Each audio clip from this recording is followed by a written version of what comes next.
Good evening, everyone. I welcome you to our first webinar today. I'm Yashima Jain and I'll be moderating your session for today. Now, reports can be long, boring, and jargon filled, and sometimes scary too.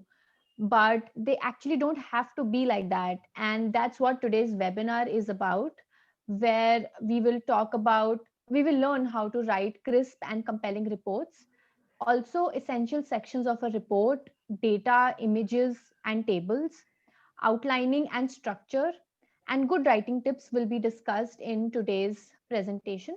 Next slide, please. Before we begin, I would like to acknowledge the support of Department of Science and Technology and the Ministry of New and Renewable Energy, and also like to acknowledge the support of our sponsors and affiliates. Next slide. For our webinar today, we have with us Archita Surya Narayan and Sophia Juliet Rajan from the Word Lab at the Indian Institute of Human Settlements. Archita has an interdisciplinary background with a degree in architecture and urban studies, in addition to a diploma in journalism. At IIHS, she works on adapting research and practice work to reach wider audiences through public writing. She is also actively involved in planning training sessions on various forms of writing and editing. We also have with us today Sophia, who has worked as a journalist in mainstream media organizations such as The Hindu and the New Indian Express. She is experienced with both copy editing and news reporting and has written articles on civic issues and infrastructure, sustainability, environment, and community initiatives. At IIHS, Sophia is a part of the Tamil Nadu Urban Sanitation Support Project and is based out of Chennai. She works closely with the IIHS. Welcome today, Archita and Sophia. And for all your participants, please feel free to send in your questions anytime during the webinar, and we will take them up towards the end of the session. And with that, it's over to you, Archita. Thank you, Yashima, and thanks to Prasad and the team for inviting us for this webinar. So, yeah, this is going to be probably quite different from the other webinars I've attended since it's about writing. And writing can be intimidating for everyone, whether you're a seasoned writer or whether you're a beginner. Like all of us tend to get stuck when we have like a writer's block, and it's especially hard when you're from a background where you're more used to visuals and other forms of communication. And even like one page can feel more daunting than doing like pages of design or analysis. But sometimes you have to write and you have to make a beginning, and there's no perfect time or perfect mood where you can start writing. Like if you just keep waiting for that moment, it might never happen. And writing is always a good way to document the process of what you did than the end product alone. So reports, in this webinar we're going to be talking about report writing, what a report is, what its purpose is. We'll go over some essential parts, and then we'll go over some writing tips which can be used across all forms of writing. We'll show you some examples, and we'll talk a little bit about plagiarism. So, what is a report? Basically, the main thing to remember is a report has a clear purpose and it's written for a specific audience. So, you are usually presenting and analyzing information related to some topic or problem.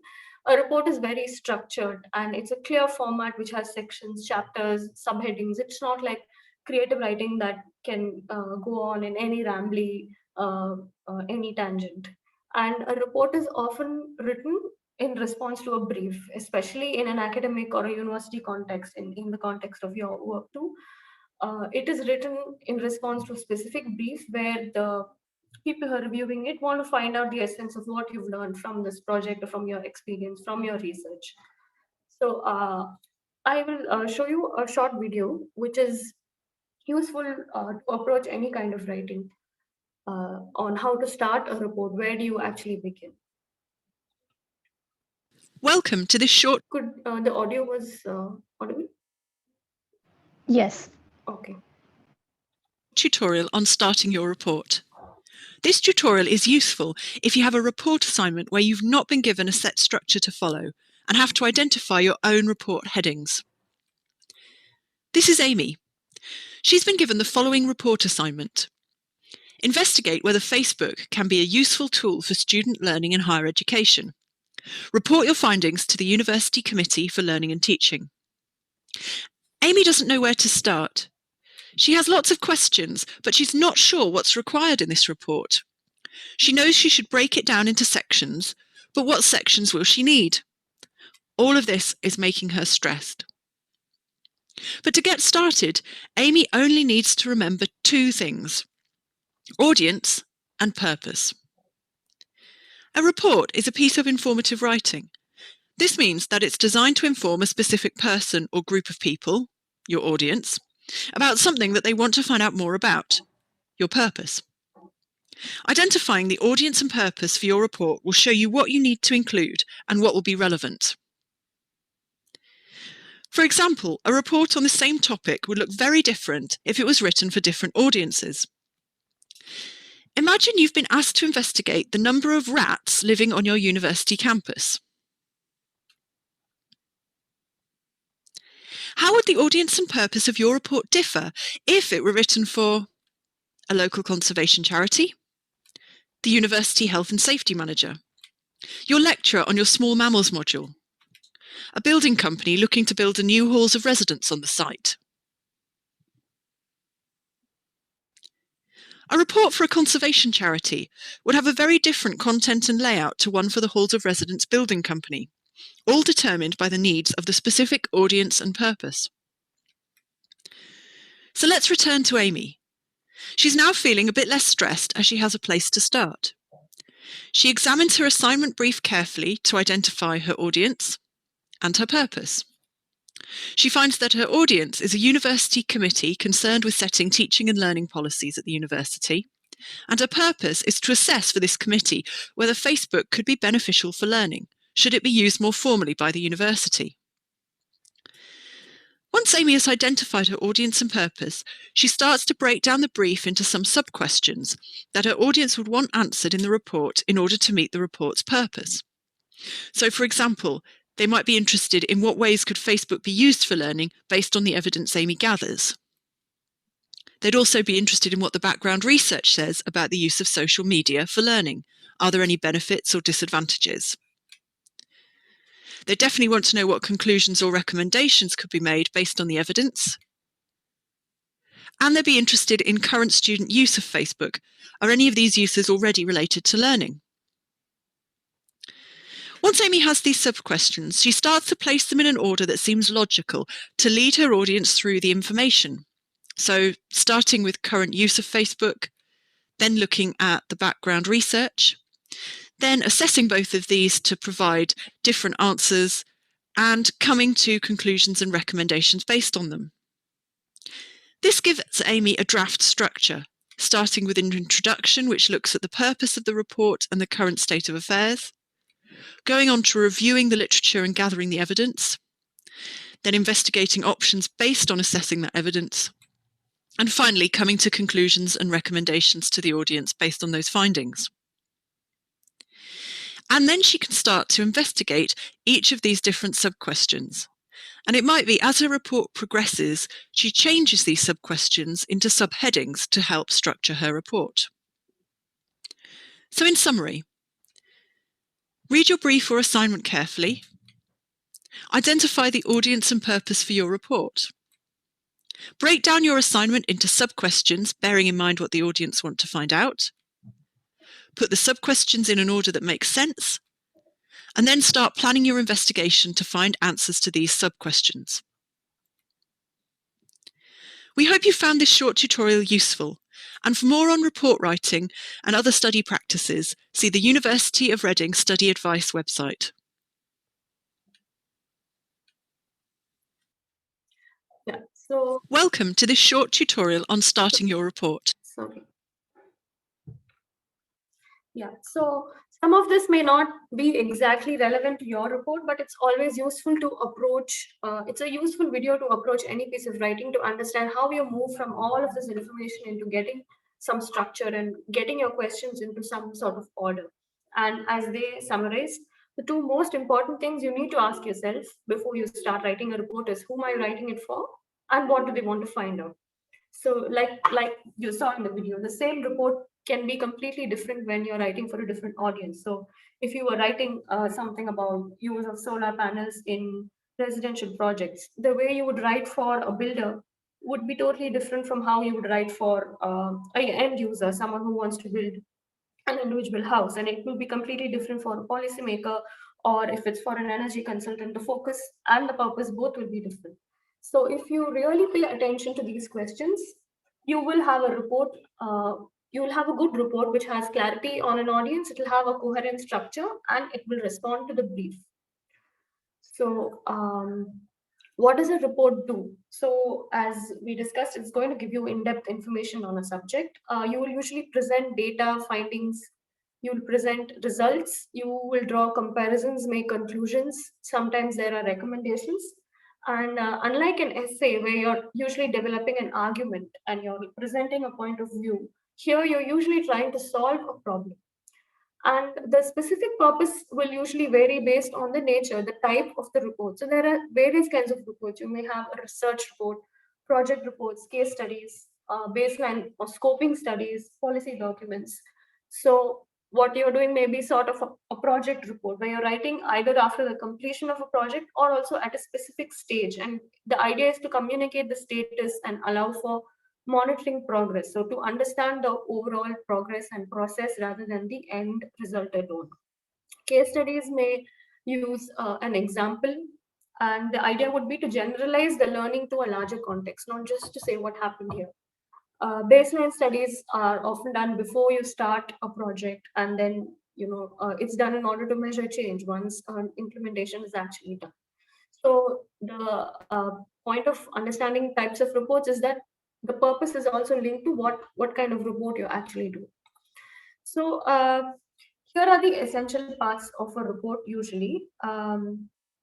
And your reports need not actually follow these subheadings or have these actual sections, but they fall into this kind of a pattern where you have some preliminary pages, you'll have a summary, you'll have an introduction, some kind of methodology, then you'll have the main chunk of the report, which could take various forms. It could be as findings, discussion, conclusion, recommendations. There are references, and then you'll have an annexures or you'll have an appendix. So this is, I think, what you have been asked to do, and it sort of falls into this pattern where you have a summary, you have a background, an introduction, context setting.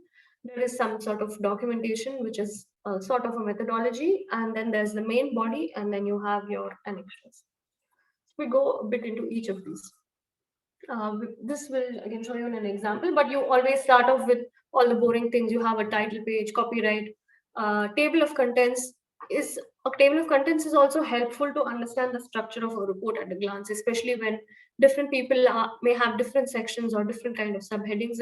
It gives the reader an immediate sense for what is coming in the report. You have a list of all the figures which are labeled, which comes right at the beginning, and in technical, in like project reports, usually all abbreviations which are used in the report are present in the beginning.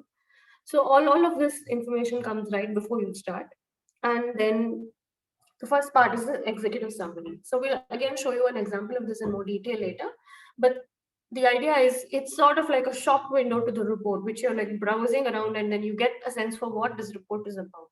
So you're picking out all the key points, and it's intended for busy readers who need to get all the essential information, even if they don't have time to actually read the full report. So usually this section is the first to be read, but it may be the last to be written. Like you finish your whole report, pick all your important findings, and then write the executive summary. And focus on only what data supports these most important findings. Every single thing need not come into the executive summary. And executive summary is usually independent of the report. That is, you should be able to read the summary alone and get some idea of it, and you don't introduce some new information in the executive summary which doesn't actually come in the report.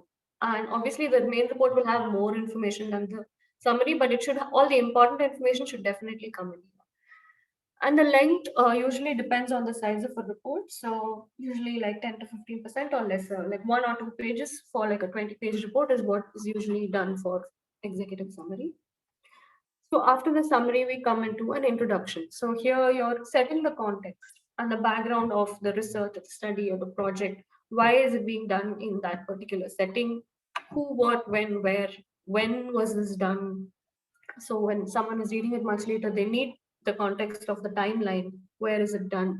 And introduce the main aims of the report. So you may do a lot of things in the research or in the project or in your study, but everything need not, your report will have a particular aim, which is only to present, you need to be clear what the aims are, and everything that you've done need not actually come into the you also usually indicate a scope of a report. So again, every your report may be only focusing on this geography or in this timeline. So you set the scope clearly so that the reader knows that within the scope you've done as much as you can. And you, certain things may be out of scope for this report, which is okay. Like you may be talking only about construction in here, and you may not be going into costing. Or if you have a scope like that, it's good to outline it right up front. So the methodology is the next section, which is the how is as important as the final product. So what did you use to do what you did? Again, this applies more in a research context, but what sort of background work did you do? Did you do qualitative work? Did you do interviews? And the methodologies usually go into a lot of specific. If you did interviews, how many did you do? How were people selected? How did you record observations? What kind of data did you collect? So details of methods usually come into academic reports. If there are any limitations, that's also mentioned upfront. So if you couldn't interview certain kind of people for certain reasons, mention that upfront. So then comes the main body. So the main content is organized into chapters. So again, the video that you saw, even within the main content, it could be 10 pages. So you don't need to have 10 pages of just continuous writing. You can break it into subheadings, break it into sections and have a flow. This could take the form of findings, discussion, or recommendations. It could be key features of the project, and you could break it up into themes. And each theme could be like one section, one subsection. And you use images, figures, data, graphs to make it more readable, to make it less dense. Dividing into chapters and subsections, and keep referring back to the original aims of your report when you're writing the main body, so you know that you're not going all over the place. Like how you're keeping it tight by referring back to your main aims and seeing that you're meeting those aims. And yeah, make sure all the material is cited and referenced. We'll go into more detail on that later. And now comes the hard part, the actual writing. So everybody faces this problem of not having focus because we have done so much and you don't know what to actually include in the writing. So all the time, keep it in your mind that you need to focus, keep it sharp and concise. Like take like a laser approach. You're really clear about what you want to write and you only go into that. There may be like lots of things that you've encountered which need not come into the report. So focus is the most important thing to, again, especially when you have a word count.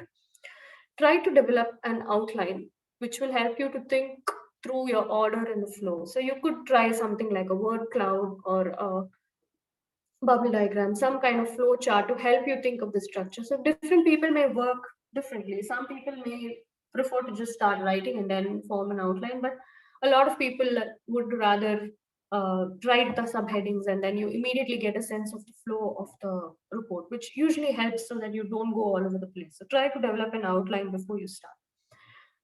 And yeah, write first and worry about language later. So one of the things which holds many people back is if you worried whether your English is good enough, whether your style is good enough, whether the way of usage of words.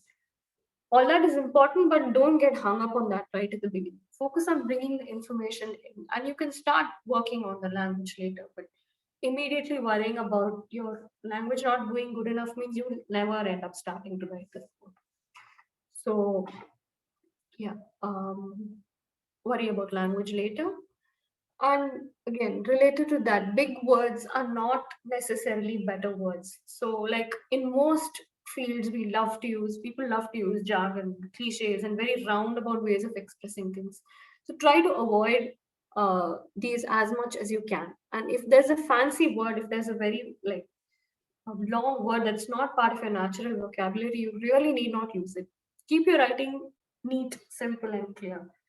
So, like, there are some examples here. We where, especially in business and in a lot of fields, we tend to use these things like brought to the table, and we will circle back to it at the end of the report. You don't need such terms. You can keep it simple. So, this is a simpler way of expressing this, and it's much shorter also. It's um, three lines long. And yeah, in design, we love like people love to use fancy language, and we embrace like facets. And it's not wrong to use these. None of these are rules, but it's not necessary. You can keep your language simple and still convey meaning, and it'll also be shorter. At the end of it. Uh, and reports need not be long in order to be informative. So there is also a misconception that a report has to be 100 pages, and in order to meet the 100 pages, people tend to write more and more and include lots and lots of background information. No, reports can be really crisp, and they can still give you as much, if not more, information as a really long report. So keep your writing concise and cut out unnecessary words, repetitions. So, for example, if you want, like all of us do this, where we write in a very rambly way, where you may say, the section will provide an overview of the concept complexities related to sanitation and also discuss the various barriers associated with sanitation. So, all this comes like provide an overview, redundant. You don't need those words. And the two sentences are telling you the same thing, where so we can combine the whole thing into one sentence, which says the section will discuss the complexities and barriers related to sanitation. So keep your writing concise, which will help you to help the reader, help the writer, and help maintain your word count, and just keep the whole thing neat. Use fewer and better words rather than excessive use of adjectives. And we often tend to use words like very, really, extremely. And in many sentences, it's not like you should never use these words, but in many sentences, the sentence will read equally fine without this word. So you can find one good word rather than two long words. So if you have something like this year has seen an extremely significant increase, you can say a sharp increase or a high increase, or an increase itself may also be enough. And if you have data to provide that, that's even better than using adjectives that don't actually give you clear information. And your words like really and very are not necessary, especially if you supplement it with solid data. You really don't need such words in writing. And yeah, long sentences are like the like most common mistake in reports. And we think that these are good. We think it makes you sound more. There's more information, and your information is so complex that you need this long sentence to convey it. No, it's not necessary. It's much more readable to break things into two sentences. So read, if you have a really long sentence of like 35, 40 words, read it carefully and see where you can break it to improve the readability. So here sentence says the government can now measure and understand the potential location and impact of where the most floods will occur within the 200 square kilometer area, and is using this information to access. So you lose track of where you started by the time you reach the end of the sentence. So look for these ands, or look for a suitable place where you can break it up and make this into two sentences. If you really work on this can probably even be three neater sentences. So don't keep your sentences long. Use active voice wherever possible to engage your reader better. So keep it like the reader will feel more engaged when you have a sentence like a site visit was conducted by the participants who performed a study. It can be much neater to say participants visited Devanhalli to study the treatment plant. So look for these instances of passive voice where you're on these complicated words like who performed the study, who initiated, you can make them simpler and more conversational by making them into active words. And of course, you'll definitely go through a lot of revisions when you work on a report of a long scale, and especially when multiple people are working on it. So keep revising as you work on it and maintain versions of different drafts to track your changes. Keep the dates of all the versions in the title so that your revisions become easier. You don't lose important information. And when you're collaborating with others, there is clarity on who's doing the changes, and track all your changes when you're working through several drafts. Take a break and have someone else read your report. So in editing, also this is considered one of the best ways of improving your piece is when you actually take a break because you're reading something over and over again and it starts losing the meaning. You stop spotting the mistakes. You stop seeing whether it has a flow, and you're so close to the content that you don't know if it will make sense to the reader. So either take a break and go back to it with a fresh mind, or have someone who's not connected to this at all read your book, and they can help point out repetitions. And sorry, someone said something. Okay.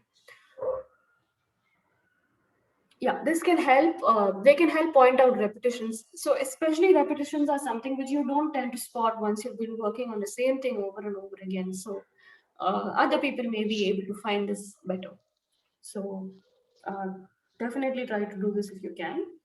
Make sure you draw a distinction between fact and opinion. Like there will obviously be certain things which may be your opinion, which you're bringing into the report, but make this distinction very clear so that the reader knows that what you're saying as a proposal or as your argument is presented that way, and whatever are hard facts are presented that way. And again, all of this should be referenced properly. Edit and proofread your report right at the end. And you should keep time for this. Like it's editing is not something that you do like when there's like 5 minutes left to submit. You have to give like good time to edit so that you can actually come up with a nice version at the end. These are some more finer details which we do in academic reports, but it is applicable. It should be applicable for all kinds of writing. So explain technical terms depending on the audience. So audience is something that you have to keep thinking of throughout your writing, for any kind of writing. So usually the first introduction of a new term, of a technical term, is usually explained. And you shouldn't assume that your audience will know a lot of things that you. So yeah, I'll explain that later. And yeah, all abbreviations, as we mentioned, will come in the beginning of the document. And also the first time you introduce an abbreviation, you're also first having the expanded term and then the abbreviation in brackets. So in this example, if you can see, the first time you say fecal sludge treatment plant and abbreviate it, and in the rest of the report, you can use FSC. Make sure that it's expanded properly in the report the first time, not just in the abbreviation list. And then now, when a new term is introduced, explain that term immediately. And again, if you're writing for, depending on the audience, you can gauge how much detail to go into this explanation. So if it's going to be a public reader, it's going to be much simpler than if it's going to be a technical reader. And keep your language and abbreviations consistent.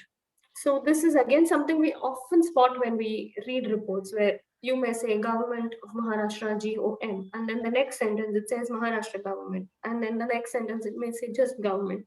So keep it consistent. Once you have put something like GOM, use that everywhere. And this applies across abbreviations, usage of terms. Like if there's a particular technical term that you're using, like say you say community toilets and then you say public toilets, and then you shouldn't mix these up. Like whatever term that you're using once, technical term, make sure that the same term is used throughout. So if you have said sewage, then later don't say sewer, or those sort of just make consistency of terms important. Make sure all your photos, figures, tables are all numbered. So numbering can usually be done chapter wise if you have lots and lots of images especially. So all your images in chapter 1 become like figure 1.1, figure 1.2. Your tables become table 2.1, 2.3. So this makes it easier to uh, go back to them and relate them to the text, and always have a source for all the figures tables that you use. So if a table is some data that you've collected on your own, then mention it, that it's your own data. If it's from somewhere else, mention it. And yeah, random capitalization is something which all of us do. Like when we're working in some particular sector, every word of that sector seems to be so important that we put it in capitals, like design or project, transport. So the only words that need to be in capitals are names of proper nouns, names of departments, names of places. Sometimes it could be certain designations of um, assistant commissioner or something like that. So yeah, look through all these common terms that you tend to capitalize and don't do that. So yeah, um, that's some sort of basics of good writing. And Sophia, my colleague, will talk to you a little bit about what is plagiarism. I'll stop sharing now. Thank you, Archita. Please give me a second. Let me start sharing my screen.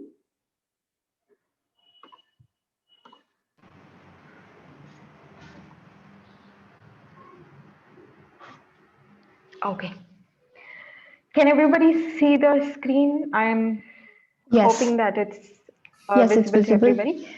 Cool. Yeah. You can go Okay. into present So- mode and Okay, just a second. top right. Yeah. You can just go to the slideshow mode. Yeah. Okay, this one?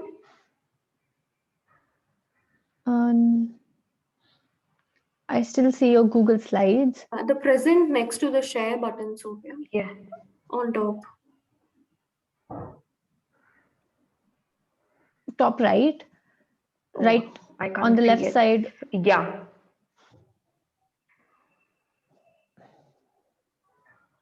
No, I don't see that option. Sorry. It's on top right, right next to the share button. Huh. Next to that, On the left that's it. side. Left side. Present. Okay. Yes. I Yes. think this was just, yeah. Okay. Yes. Sorry about that. Okay, so the next 10 minutes or so, we are just going to, talk about what plagiarism is. I'm sure most of you would have come across this word a lot of times. You've seen that in news and said, like, this author was accused of plagiarism, that author was accused of plagiarism, this book is plagiarized. Or you could also see a lot of screenwriters of movies coming and saying, this script is plagiarized. Right, so it is a problem when it comes to any sort of writing. So what we are going to look at now is, learn a little bit about plagiarism and how we can avoid this. And we would also learn a little about, doing the right references, how to credit somebody else's work or how to reference somebody else's work, which has been a support in your own work. So plagiarism is basically copying another person's words or ideas and passing it off as your own. So when you write a report, say sometimes there is a deadline that is staring at you, and you've still not sat down to write. You're stuck, at the writing part. You don't know where to start, and you're just thinking, okay, let me go and see if somebody else has written something about it that I can refer to, or just help me write this. And you see that there is someone who has written about the subject that you are going to write about, and you think, oh, this is easy, I'm going to copy this, or I'm just going to use this in my work. And that is plagiarism. So it's not just copying the entire portions. It is also copying just a few sentences from here and there, and or you use it and you don't use quotation marks. Sorry, so I just went off the presentation mode. Okay, yeah. And then you don't credit the original author. So somebody who reads it will think that it is your own work, but they may not know that you have actually taken somebody else's work and presented it as your own, and that is wrong. And sometimes when we write reports, we also tend to summarize already available material. So we rewrite it in our own words and present it as our own. That is wrong too, because it is not your own idea. You have, taken this idea and, written it in your own words, but it is still somebody else's idea. So that is also considered plagiarism. So how do we avoid plagiarism? First step, always present your own thoughts and ideas. Don't worry about, what if this is wrong and what if this idea is not great. But instead of copying somebody else's work, it is always better to just, write down your own thoughts and ideas and to develop on that. It's a very, very good practice when you're writing reports. But sometimes it is unavoidable that we will have to, use some supporting material for our work. So we will have to do some research. We will have to do or read reports to, something that just supports your work. So when you do need to reference somebody else's work, do not just copy it verbatim. Like, don't do copy paste, but try to understand it. Maybe read it as many times that you want. Understand what the other author has tried to say about the subject. Interpret it and write it in your own words.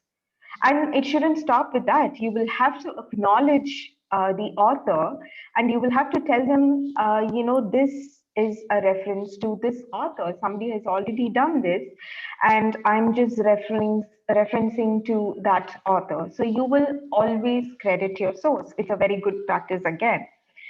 And when you're writing a report, when you refer to other authors or any other published material, always keep a track of the sources that you're referencing to, and make a list. Probably, keep a separate Word document, make a list of all these sources, and when you finish writing your report, compile all of them and, develop a bibliography section, so that you know that you have acknowledged somebody else's work, that there's something that you have referenced and you have acknowledged, you have attributed that in your work. Okay, here I'm just going to show you an example of what the summarizing is, or what plagiarism is. So it gives you a better understanding of what to do and what not to do. So on the left is the original text that is taken from a report that was published about desludging operators. Those are people who remove toilet waste from septic tanks. So here it talks about the the functioning of desludging operators, like how long they have been in the business and how the business has transformed, and the nature of the business and everything. So now, for example, this is something that you need to write about, and there is already something that's published on this. So the first example on the right top is an incorrect paraphrasing. So here what has happened is, it's just a rearranging of the original sentence. So you're not interpreting it, but you've just rearranged the sentence to make it look different. That is also plagiarism, and there is no credit. Also, there is no reference. The author here has not acknowledged that this sentence or this finding is from another published material. So that is plagiarism. And in the second sentence, so that is the right way for you to summarize an already published or referenced work. So you acknowledge right at the beginning that your presenting or your presentation here is drawn from somebody else's work. So you acknowledge that this survey was done by this particular organization in this particular year and the finding of that survey. And at the end, you also put them in brackets saying this is your source, because this is not your survey or your finding, but it is somebody else's that you have used it for reference. Moving on. And yeah, so we're just going to look at some basics of referencing here. So by referencing, we mean citations. So citations are used to acknowledge somebody else's work, which has supported your own work. So there are different standard citation styles, and we are not going to go into detail about that. But I'm just going to mention that we have the Harvard style, then we have the APA style, which is very commonly used in academic work, and the Chicago style.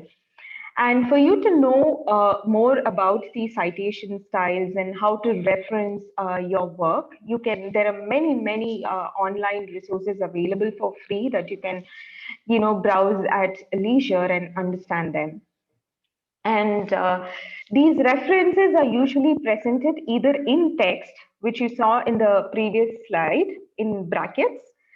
So, which is also, I've also given an example here. So the author has written that Mumbai started growing out of its earlier limits and extended farther north into the greater Mumbai area. And this is something that this author found in 2007. And alternatively, there is also another style that is used where you can use your references as footnotes. If you could see the number 1 at the end of the sentence and you reference it later, at the end of the page, at the bottom of the page, you mention the link or the name of the journal or the name of the reports that you have taken this information from. So these are the basics of referencing. And so one good thing when you, a very good practice to follow when you're writing a report is it's always better to consult your teacher, your instructor or guide, or even refer to the instructions from the report brief that you get when you are given an assignment or when you're asked to write a report, to just check on the citation style and, just probably read up on that or take some help and from your teachers and guides and work on them. And in case there is no requirement for a specific style, please be consistent with the style that you choose to use. Say if you want to use the APA style, which is the in-text brackets, like be consistent throughout the report. So do not use footnotes in one page and then you follow the in-text citation in another page. So here on the right side, we've put together some useful resources that you can check to read more about plagiarism and web writing, citation, and also we will email you the links. You can go check them out to learn more about referencing. And yes, so a lot of people do think that plagiarism cannot be detected because, if you're just copying, 10 sentences from 10 different reports, it will not be caught, but that is wrong. So usually when you do a simple Google search, and if that particular sentence or a paragraph is taken from somebody else's work, that's going to show up at the top of the search results. And also these days, there are many online plagiarism detection tools. And some of them are like Turnitin, which is very popular among academic researchers and journal editors and used by universities and colleges everywhere. And there is Grammarly, Copyscape, and many more plagiarism detection tools that will tell you whether a work is original or not. So over to Archita, who will just sum up our session quickly, and then we can move on to some examples of a report. So I'll just show you some templates of the reports or the sections that we discussed earlier. Over to you, Archita. Yeah. Yeah. So let it remain because you. Okay, no problem. Oh, you want me to share it again? Yeah. Because after that you can continue. Yeah, sure. Just a second.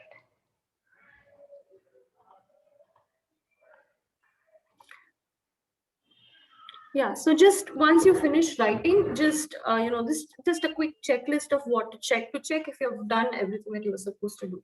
So if you're writing response to a specific brief, if you're writing in response to that, does your writing meet the requirements of the brief? You may have a really great report, but it may be very different from what you were asked to do. So it's always important to see whether you've stuck to the questions, if you've done what kind of questions they've asked you to do, if they've given you a specific structure, have you followed that structure, have you followed the page limit, have you included all the information that they've asked you to do. It doesn't matter if your writing is like phenomenal, but you need to respond to the brief that was given to you. Yeah, and look if your writing has a logical structure. Do the paragraphs and the chapters flow well into each other? Examine the transitions, like at the end of the chapter, when it jumps to the next chapter, is that flow smooth? Even within the paragraphs or within sentences, see if your ideas are coming out clearly. To put yourself in the eyes of a reader who's witnessing the subject for the first time. Look if this logical structure is coming out.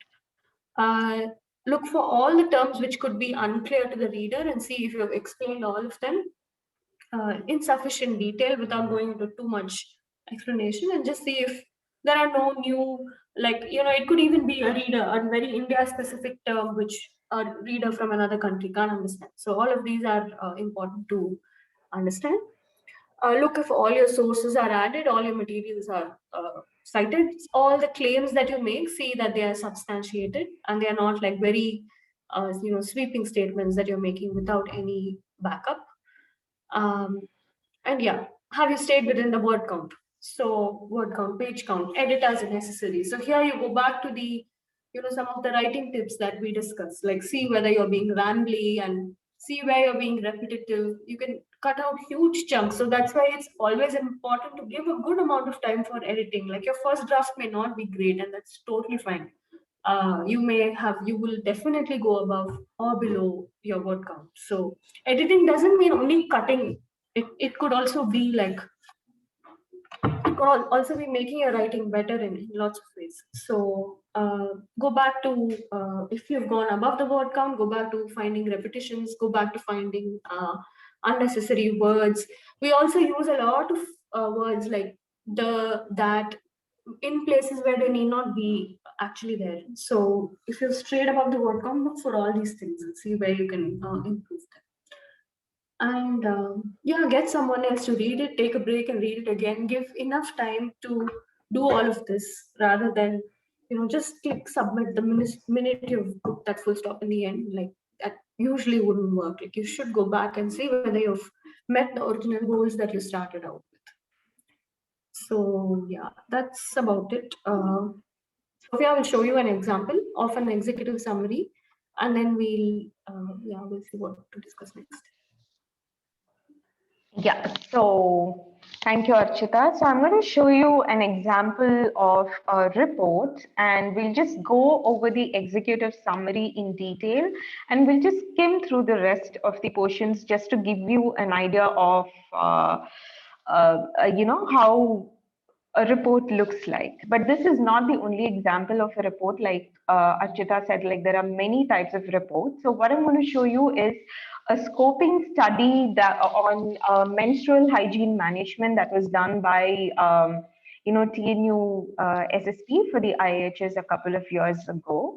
So please give me a second. Let me share my screen again.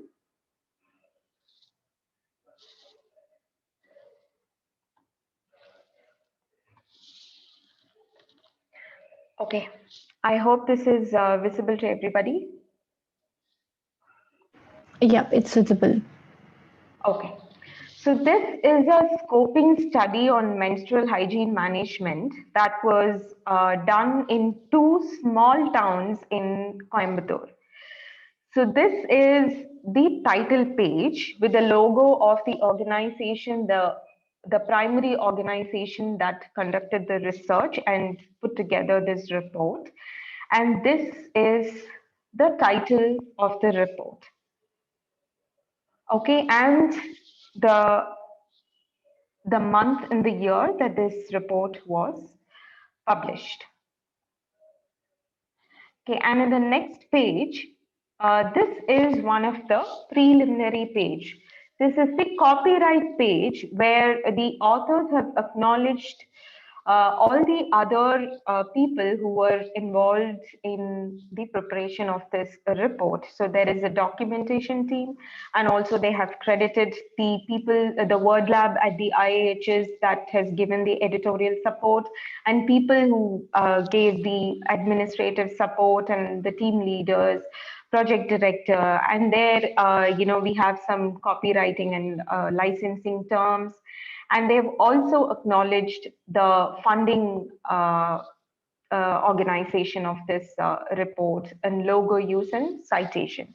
So this citations, just like how we saw the plagiarism, so anybody that wants to reference this report in their own work will have to use this citation. This is how we are going to cite the report. So this is the acknowledgement, and moving on, we have the table of contents. So first we list the abbreviations and the executive summary, and then the introduction, which actually has, which sets the context for this report and the background, and also lists the objectives of the study. And the second part is the methodology. It gives the overview of the survey areas, the slums that they actually conducted the survey in, and the methods they used to conduct this study, and also the challenges they faced. And then they discuss the key findings and discussion. So that's all broken down in detail. So each finding and each discussion is discussed as separate topics. Okay, and then, yeah, so it's a continuation of the key discussions and key findings. And then they have summarized the findings here, and also they're discussing the way forward, which is the recommendations. And then come the bibliography. So all the list of references that helped in preparing this report, and the annexures. So then in this page, you see the list of tables and figures. So the headline of the table and the corresponding page number, and the same with the images and the other graphics that have been used in the report. So one page is dedicated to this. And then there is another preliminary page with all the abbreviations used in the report. So for somebody who's just reading it for the first time, he will, because in the later portions of the page, we will not be using auxiliary, nurse, midwifery everywhere. It will be A&M. So sometimes, they may not know what exactly it is. So it is useful to know what are the abbreviations used throughout the report. Okay. And now coming to the executive summary. So as Archita said, executive summary is a concise, it's a short window that kind of gives you a quick idea of what the report is about. So somebody who does not have the time to read the entire report should be able to understand what this report is about, and what are the findings and what are the recommendations, just by reading the executive summary. So I have highlighted some portions, and the first few lines that you see in green sets the context and background for this study. So it defines, the problems here, and these are some of the existing issues with this particular subject. And this is why, we are, and they're saying that, you know, they're trying to find some solutions, or they're trying to address some of these issues in the survey, or attempting to find solutions. So the first two paragraphs, they set the context for this report. So you briefly explain, you know, this is the issue, and this is what we are trying to address in the report or the survey. And in the second paragraph, the organizations that have supported this research have been acknowledged. So here it is the government of Tamil Nadu, then there's the Bill and Melinda Gates Foundation. And the third line, it mentions the location, the geographical location of the study. And the portion highlighted in yellow is the objective of the study. So they want to address the issue of menstrual hygiene management among adolescent girls and women residing in slums or slum-like informal settlements. And to give you some context, because MHM is a taboo subject, and more so in low-income communities like slums or informal settlements as these, so which is why they have chosen these areas for their study.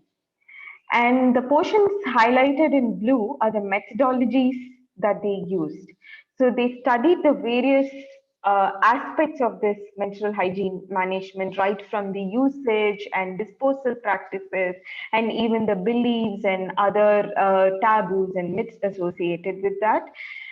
And here in yellow, they've, you know, the report talks about how they conducted the study. So that's an objective. So they wanted to observe these girls from different socio-economic backgrounds, and they also did interviews with them. They did focus group discussions and key informant interviews, and a lot of people were interviewed. So this community workers, health workers, pharmacists, and sanitary workers.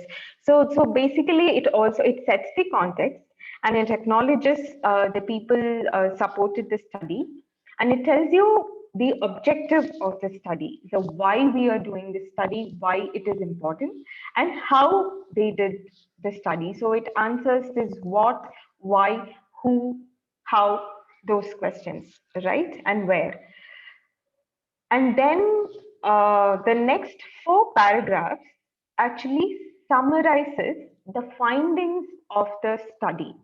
You know, if you see the portions highlighted in yellow, it tells them that the study actually helped them gain insights into the knowledge of the subject among the participants and their behavior and practices towards menstrual hygiene management, and how they collected their information and the usage and other practices and the social restrictions.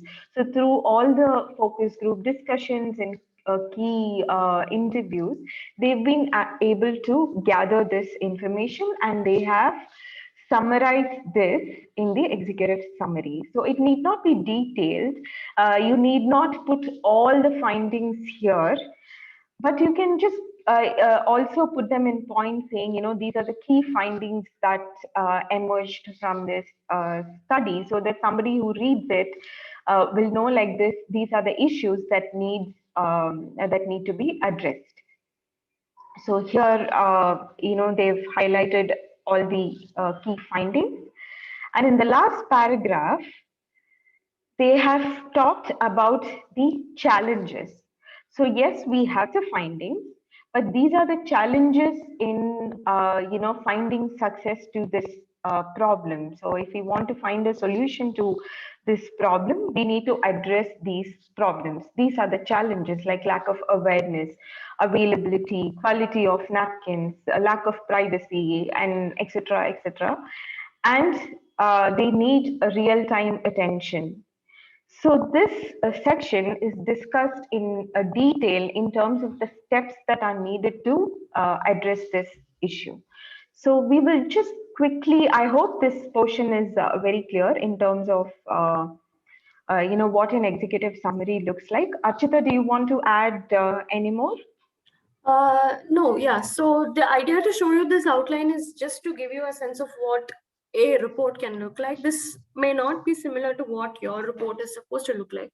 So, you know, the title page and the headline, the outline is quite different, but we wanted to show you what a report may flow, and mainly show you how an executive summary brings in the points from various parts of the report. So there will be some parts from your main body, there will be some parts from your introduction, and there will be some parts from your method or from your design what process or whatever it is that you have to write, talk about. And Sophia, we need not go into the rest of the report, I think, because it'll get confusing. Yeah, cool. So yeah, so the idea to show you the sample is to know that this is what an outline could look like. But when you write in response to your brief, you will have to follow that particular outline. So that's why we kept stressing on responding to the brief.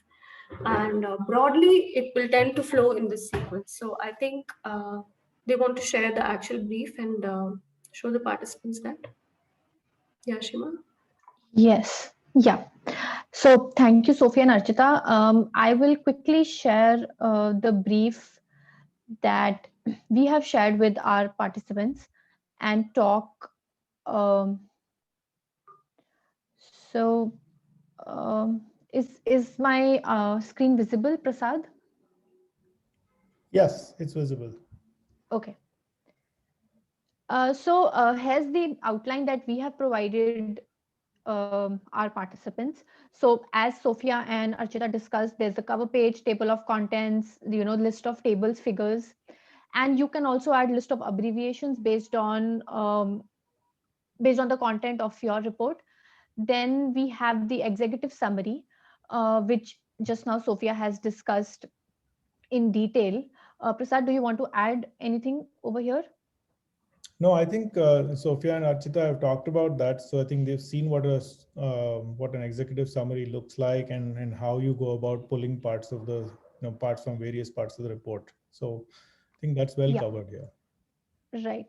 Then the next section is team introduction. So as you have been submitting in your deliverable 1 and 2, we expect you to submit a 1-page introduction about what your team is, who all the participants in your team, a brief background if possible, who's the team leader, who are your faculty mentors, brief introduction about that. And then comes the main report, where we begin with project introduction. So there will be your project name, details about your project partner, then a brief description about the project and the site, then context and market analysis, and then special requirements of the project partner. If they have asked you to do or include anything specifically, you can highlight that, and you can also in the later report connect back and show how you are meeting their requirements. So this is about that, the project introduction. Then comes the goals and strategies. So as you have also been telling or describing your goals and strategies in the previous 2 deliverables, we expect you to give a more detailed analysis of your goals and strategies, refine them based on the comments that we have provided you with, and then talk a little bit about your documentation, the design process, document that. So all Zoom the kind of Zoom meetings you've done, the analysis you've done, and if you're on campus, if you've done any charrette, those kind of things. And if you've had discussions with industry partners, feel free to add screenshots from your team meetings, because that's the way everyone is doing for the past 1 year. All we have is screenshots from our Zoom calls. So that, and then so that has to be summarized in 2 pages. Then comes the final the 10 contests, which is the basis on which your report will be judged for deliverable 3. So this is where you show your progress. So you have the 10 contests listed in your evaluation criteria.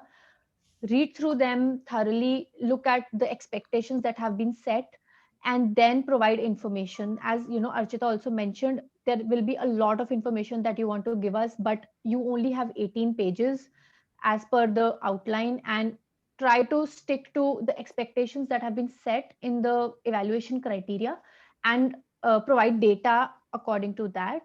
So here, you have to provide drawings. So there will be a site plan, 3D views if you have any, then HVAC plumbing diagram. Of course, there has to be energy simulation results. And when we say energy simulation results, we expect, and we urge you to look at different ways of how you can represent that information. So different kinds of graphs, how to compare your base case with your proposed case, those kind of things, so that when an evaluator looks at your results, he or she can at an instance see, okay, how well you have done in your proposed design with respect to your base case.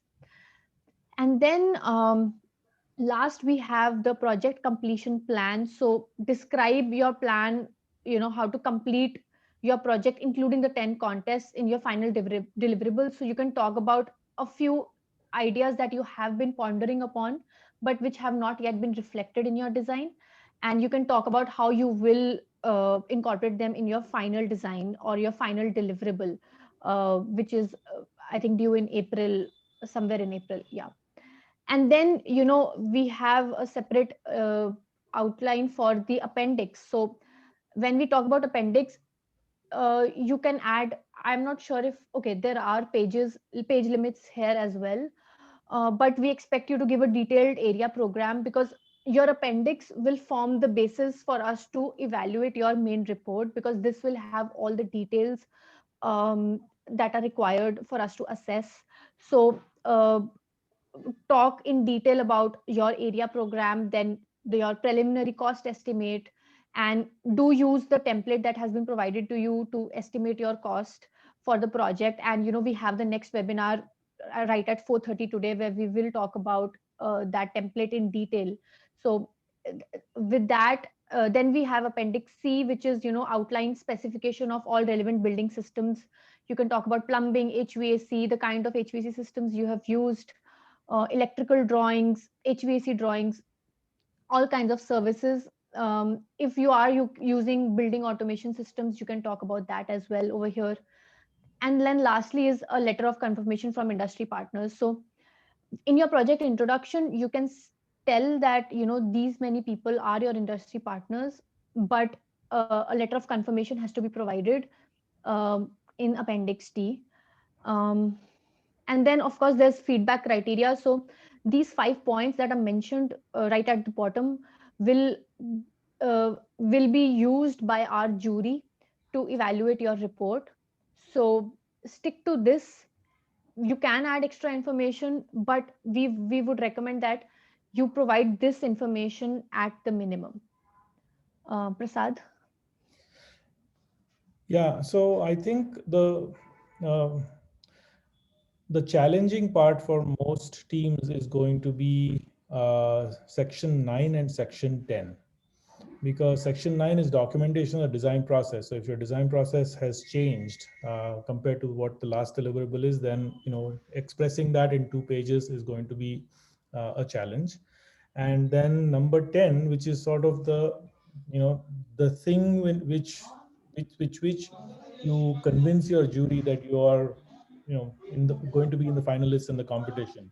So these 18 pages are really the critical part of your report that contain the most not the most important, but the part that will be meaningful, that the rest of your report will have to either support or will have to take stuff from. So executive summary, for example, needs to have a lot of stuff that comes from number 10.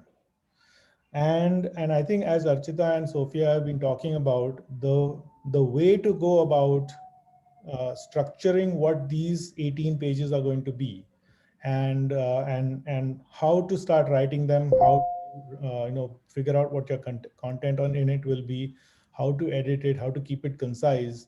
I think that is something that you will have to take the tips that Archita and Sophia have given, and really do this, because 18 pages are not a lot, and there's a reason why we kept it shorter. It often happens that when you allow people to tell a story and you give them a lot of space to write a story, they ramble. And so the reason that we have also kept it concise is that forces and focuses you to tell us what is important as opposed to everything. And Archita and Sophia, I think, maybe you can add a little bit on to this, as to the fact that these are limited pages. There's a lot of work that these students are doing, and they have to express, not all of it, but the stuff that is relevant in these 18 pages. Yeah, I mean, I think one of the most important things, like we discussed, is your audience here is your jury, I guess, Yes. who you really have to convince. So always keep that in mind. It's not like you're not writing for other architects, you're writing for someone very specific. So you don't have to keep that in your mind all the time. And purpose is to really convince them why your uh, design is suitable, or I mean, I don't know exactly what your purpose is, but keep thinking about your purpose and make sure you like write it down and stick it out there or something. So you're always going back there, and whatever information is not relevant to that, you don't have to include. It may have been, if it's a really great experience for you, you can write about it in some other form somewhere else, some aspects of it, but it may not be valid for this report. So that's why the thing of scope really comes in. Like the scope of this report is what is going to come in this section number 10. So anything else, if it's really good, you could use it somewhere else. So I don't know the copyright part of it, but just be clear about the scope and purpose. Yeah, and I think for this section alone, it'll be very helpful if you start with an outline, because the template is already there. So it'll be really helpful to just jot down all the points that are relevant to each subsections. Just first develop an outline and then start writing. So that will give clarity on what you're going to write about. So that way, I think it's easier to stick to the word count and the page count here. Yeah, it's been tailor-made actually to really get your structure crisp. So make use of it. Yeah, and I want to add something here, which is that the report here is the deliverable, and you're going to have drawings, and you're going to have calculations and tables and graphs that you will include in there, and different pieces, because you have up to a 15% team. There are different people who are working on different pieces, and getting all of those together into the report and pulling together a coherent story in your report is very challenging unless that information is provided well ahead and in time. If you think that you can finish the report up in the last day, you'll have a mess on your hands. And Yashima, maybe you can tell them about how you managed, during your competition, when you were doing the Race to Zero competition and you were leading it. I think you were in charge of your team's report. So how Yes. you manage the flow of information. Right. So in our case, from the very beginning, because presentation was our contest number 10, so we had always focused on, how our presentation is going to look like, what our report would look like. So I was in charge of that as well. And what we did was, from the very beginning, I had started collecting, I had made a spreadsheet and it started collecting sources. So if we are using an image for Jodhpur, for example, where our site was located. So when I had located that image, I had, simultaneously started sourcing it as well, that, okay, in future, I would need this source. So there was a lot of work, similar kind of work that was going on the site, because our final deliverable was our report, and we were looking very strictly at, the evaluation criteria that was given to us, and we were working in line with that, and to align with that criteria. Also, I think executive summary has a major role to play, because that's the first thing that the jury member would read.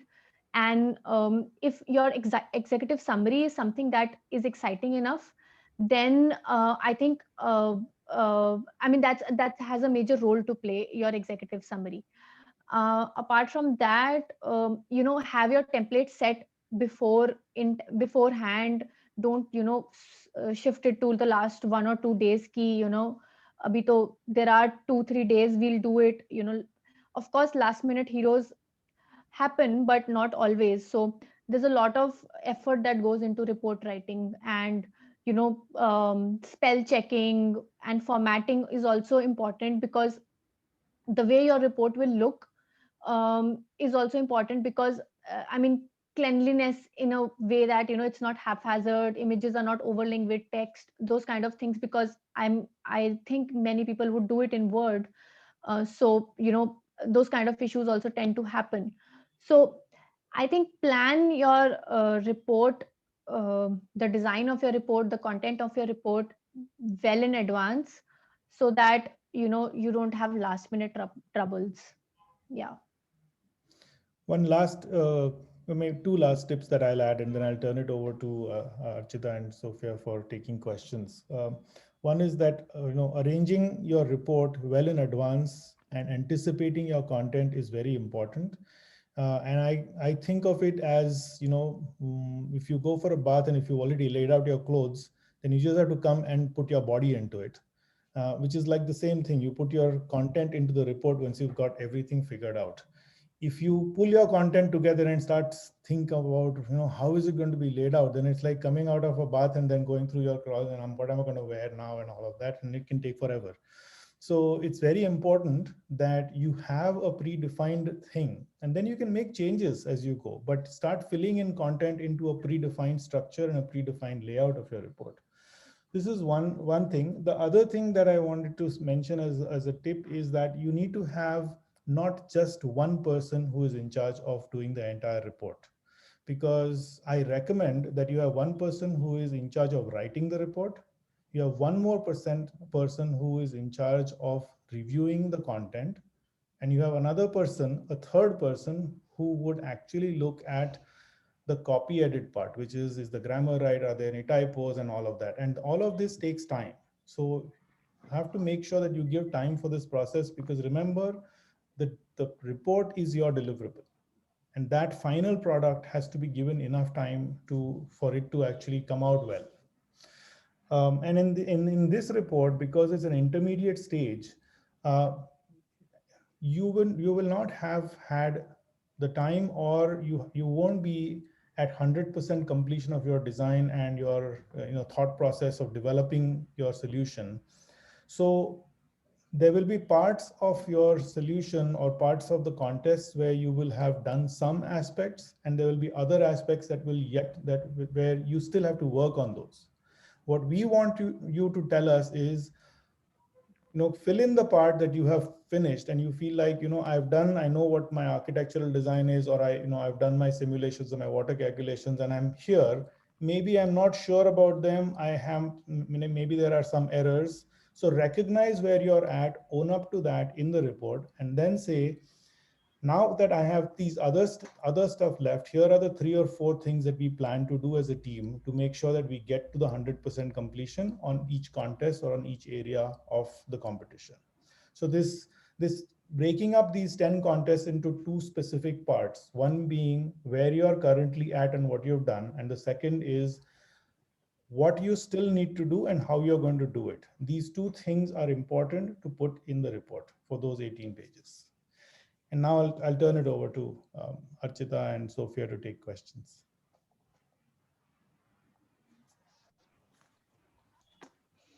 Yeah.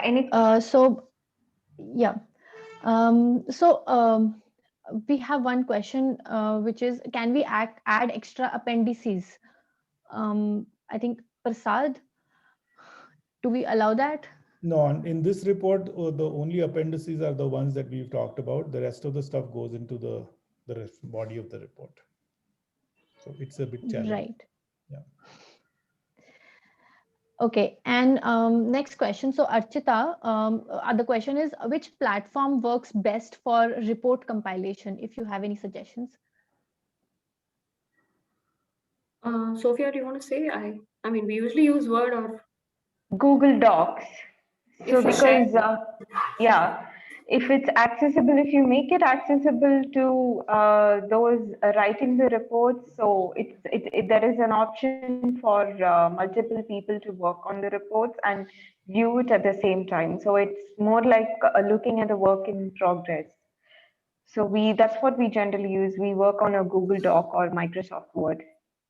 Yeah, and if you're using Google Docs, just make sure you occasionally download versions or something, so you don't lose track of Yeah. something that you did and someone else changed and you didn't want them to change it, and those sort of things. And if you're using Google Docs, also give some time to check if your formatting is finally correct, because it can get messed up if you download it and then or use it as a Word. But for collaborating, it is definitely very useful. Yeah, and Yeah. there's a follow-up question, not a question, but a remark that Google Docs doesn't allow to adjust graphics well, which I mean, all of us are aware. Yeah, I mean, professionally, I guess people finally do it in like Corel or something when they're Yes. doing like, proper codes. So, Yeah. but you may not have time. So, A good idea, I think, would also be to collect all the information in Google Docs, which becomes a collaborative document, and then work in something like InDesign, which addresses your design needs for the report, for example. So, yeah. For example, for us, we did the entire thing in InDesign when we were doing it for our competition. So we Yeah. collated everything in Word, got it proofread, and everything, and then the final design happened in InDesign. So that's another approach that you can follow. Yeah, and just make sure once it goes into design, you shouldn't keep changes at that point. Like if you Yeah, then it'll go on absolutely. and on. Yeah. And also another question, what about Google Slides instead of Google Docs? Google Slides is more useful only for presentations, right? I mean, Yeah. Right. if you have a lot of images, I don't know, you can make it into portrait mode and use it. I don't know the real advantage unless you have very little text and more visuals. Which I don't think is the case here, because I think there has to be an equal balance between the both. So yes. And yeah, that's all we have from the question side.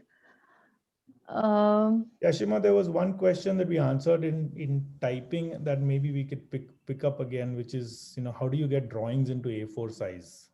Because I'd Right. like, Archita, you have an architecture background, so maybe you can also jump in here. But so the question was, is, we've asked for an A4 size report and they have drawings of these projects and all of that. How do you manage to get, that into an A4 size page? Or, can certain pages be larger size in the report? And my response to that question was that since we are asking for a PDF, as long as you can make sure that your drawing is at the appropriate resolution, the reviewers can always zoom into the page, just like you could have put in an A1 page into the report. But if the A4 is at a high enough resolution, we can zoom in and look at what it is. So you just have to make sure from your side that enough resolution has been added into the image that you want us to see. So that's what I answered for that question. But if Archita, if you have another way of giving some advice on this. I think that works. I mean, it will get messy to print a bigger page and bind it. They're not submitting hard copies anyway, right? No. So then No. it's absolutely fine. I think, like he said. Yep. Okay. All right. I think that's all we have from the question side. And I would once again like to thank you, Archita and Sophia, for taking out the time and doing this session for our participants today. And I hope that we will get some compelling work now after the talk that you have given today for our participants. And before we leave, I'm just going to drop in the link to register for our next webinar, which happens in 5 minutes from now. It's about cost estimation, and our speaker will talk about various parameters involved in cost estimation of your project. And we will also discuss the template, which is a mandatory submission for your deliverable 3 in detail. So I would recommend that all those attending here today do attend the next session as well. It will be very helpful for your submission 3. And with that, we will take a leave and join back in 5 minutes. Thank you, Sophia, and thank you, Archita. Thank you, Prasad and Yashima. Thank you. Bye.